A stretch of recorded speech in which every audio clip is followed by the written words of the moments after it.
حي على الفلاح.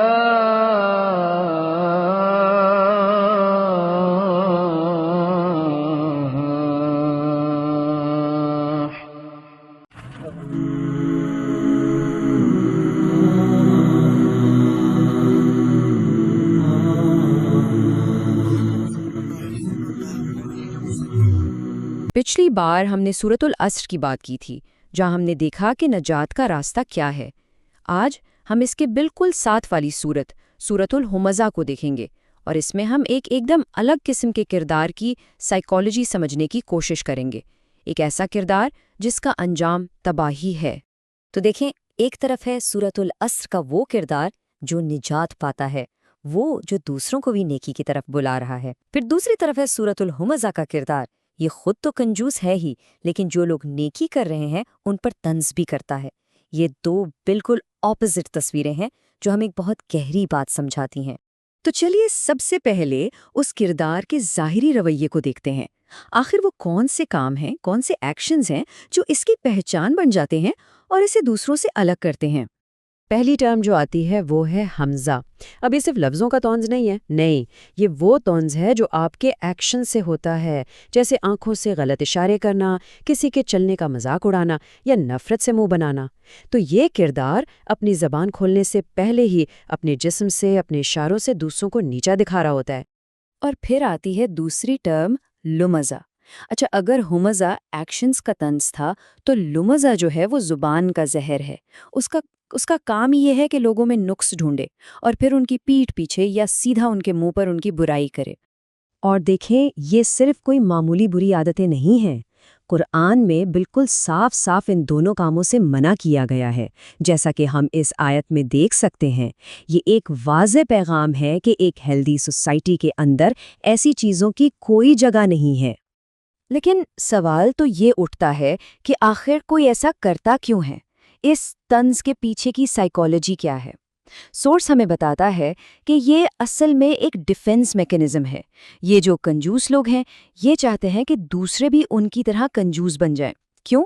تاکہ ان کی اپنی کمزوری، ان کی اپنی کنجوسی چھپ جائے۔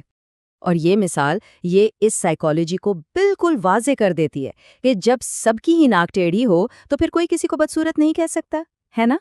تو یہ لوگ دوسروں کو گرا کر اپنے ضمیر کا بوجھ ہلکا کرنا چاہتے ہیں۔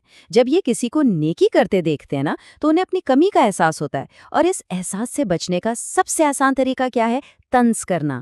تو یہ تو ہو گئے اس کے ظاہری ایکشنز، لیکن ان ایکشنز کے پیچھے جو سوچ ہے وہ کیا ہے؟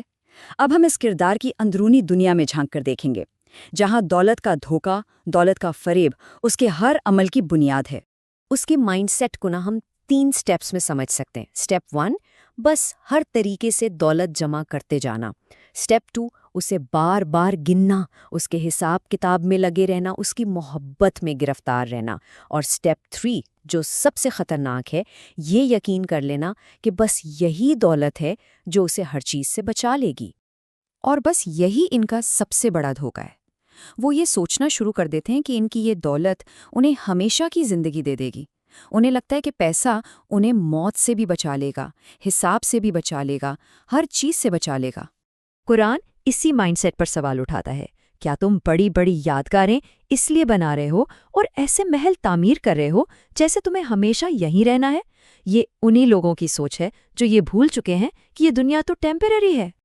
لیکن دیکھیں، ایک بالکل دوسرا راستہ بھی ہے، ایک ایسی ہدایت جو کہتی ہے کہ اپنا خزانہ اس دنیا میں جمع نہ کرو بلکہ اللہ کے پاس جمع کرو، کیونکہ انسان کا دل آخر وہیں ہوتا ہے جہاں اس کا خزانہ ہو۔ تو پھر اس مائنڈ سیٹ کا، ان اعمال کا انجام کیا ہے؟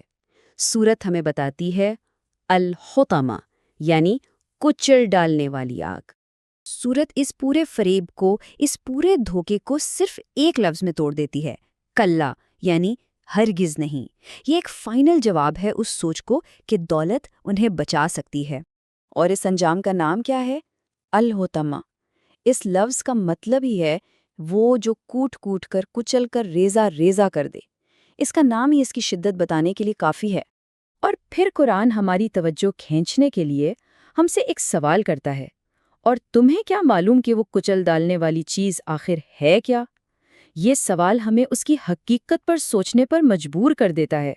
تو جواب آتا ہے، یہ کوئی عام آگ نہیں ہے، یہ اللہ کی بھڑکائی ہوئی آگ ہے، ایک ایسی آگ جو جسموں کو جلاتی ہوئی سیدھا دلوں تک جا پہنچے گی۔ وہ اس میں ہر طرف سے گھر جائیں گے اور انہیں اونچے ستونوں سے باندھ دیا جائے گا۔ تو ان ساری تفصیلات کے بعد سورت ہمیں اپنے فائنل اور سب سے گہرے سبق کی طرف لاتی ہے کہ اصل معاملہ ہے کیا۔ اور یہاں ایک بہت ہی گہرا پوائنٹ ہے، یہ آگ سیدھا ان کے دلوں کو ہی نشانہ کیوں بنائے گی؟ اس لیے کہ ان کے دل ہی تو تھے جو دولت کی محبت میں گرفتار تھے۔ سزا بالکل جرم کے مطابق ہے۔ جس دل نے دنیا کی دولت کی پوجا کی، وہی دل عذاب کا سینٹر بنے گا۔ اور آخر میں یہ سزا ان کی دو بنیادی فیلیئرز کا نتیجہ ہے، جیسا کہ قرآن ایک اور جگہ واضح کرتا ہے۔ نمبر 1، اللہ پر حقیقی ایمان کی کمی، اور نمبر 2، غریبوں کو کھانا کھلانے کی ترغیب نہ دینا۔ ان کا دل اللہ کے بجائے دولت سے جڑا ہوا تھا، اسی لیے تو وہ دوسروں پر خرچ کرنے کے قابل ہی نہیں تھے۔ تو آخر میں یہ صورت ہمیں اس ایک سوال کے ساتھ چھوڑ جاتی ہے کہ اگر کسی کا دل وہیں ہوتا ہے جہاں اس کا خزانہ ہو، تو پھر اس دل کا جو انجام ہوتا ہے وہ اس کے خزانے کی اصل قیمت کے بارے میں کیا بتاتا ہے۔